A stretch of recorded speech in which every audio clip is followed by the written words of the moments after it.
गारि मटर सालायगिरिफोरनि थाखाय मोनसे गेदेर खौरां। गारि मटर सालायगिरिफोरनि थाखाय गोदान नेम खान्थिफोर फैदों। नंगौ, गारि मटर सालायगिरिफोरा सांग्रां जा, नङाब्ला नोंथाङा जोबथेसालियाव थांनांगोन आरो नोंथांनि राङा लाथिख' जागोन। जुदि नोंथाङा जौ लोंनानै गारि सालायोब्ला 10,000 जुरिमाना लोगोसे 6 दाननि थाखाय जोबथेसालियाव। आरो नोंथाङा बे एखे गोरोन्थिखौनो फिन खालामफिनोब्ला 15,000 रां जुरिमाना होनो नांगोन। सीट बेल्ट गानालासे नोंथाङा गारिखौ सालायोब्ला 1,000 रां जुरिमाना। हेलमेट गैयालासे गारि सालायोब्ला 1,000 रां जुरिमाना लोगोसे 3 दाननि थाखाय लाइसेन्स केन्सेल खालामनाय जागोन। गारि सालायनाय समाव मबाइल फन बाहायनानै गारि सालायोब्ला 5,000 रां जुरिमाना आरो लाइसेन्स गैयालासे गारि सालायोब्ला 5,000 रां जुरिमाना होनो नांगोन। साखा खबनै गारियाव साथाम जाबनानै गारि सालायोब्ला 1,000 रां जुरिमाना लोगोसे इन्सुरेन्स गैयालासे गारि सालायोब्ला 2,000 रां जुरिमाना आरो 3 दाननि थाखाय नोंथाङा जोबथेसालियाव थांनांगोन। आरो नोंथाङा बे गोरोन्थिखौनो खनले खालामोब्ला 4,000 रां जुरिमाना होनो नांगोन।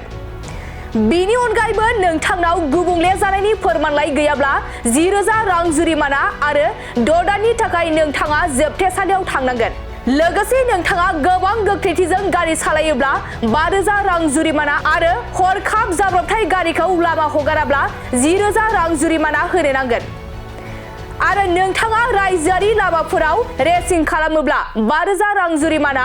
बेजों लोगोसे उन्दै गथ'फोरा गारि सालायोब्ला 25,000 रां जुरिमाना आरो 3 बोसोरनि थाखाय जोबथेसालियाव लोगोसे बोसोरसेनि थाखाय गारिनि रेबथुमनायखौ बन्द खालामनाय जागोन आरो 25 बोसोरनि ड्राइभिं लाइसेन्स होनाय जानाय नङा। बेफोर गोदान नेम खान्थिफोरा 1 मार्चनिफ्राय रायजोआव गोहोम गोग्लैदों। मोनसे फोसावथाय दतमा UN एकाडेमि फरायसालिया लानानै फैदों बेसेन नाङै मुं थिसननाय। दतमा UN एकाडेमि फरायसालिया KG 1 निफ्राय थाखो 8 सिमनि थाखाय बेसेन नाङै मुं थिसननाय लानानै फैदों। UN एकाडेमि दतमा फरायसालिया KG 1 निफ्राय थाखो 8 सिमनि फरायसाफोरनि थाखाय बेसेन नाङै मुं थिसननाय होगासिनो दं। बिथराय आरो फाइलिनि थाखाय फर्म बिलाइनाय आरो मुं थिसननाया सोलिगासिनो दं। बे बेसेन नाङै मुं थिसननाया मार्च दाननि 30 अक्ट'आव जोबथा सान आरो हिनजावसा आरो हौवासाफोरनि थाखाय हस्टेलनि फेसिलिटिसबो दं।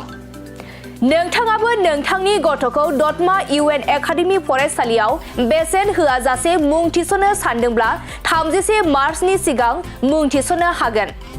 नोंथाङा आबुङै मिथिनो थाखाय 700266038 नङाब्ला 9365913183 नैबे जानबुं नम्बराव कल खालामना खौरां लाहरनो हागोन।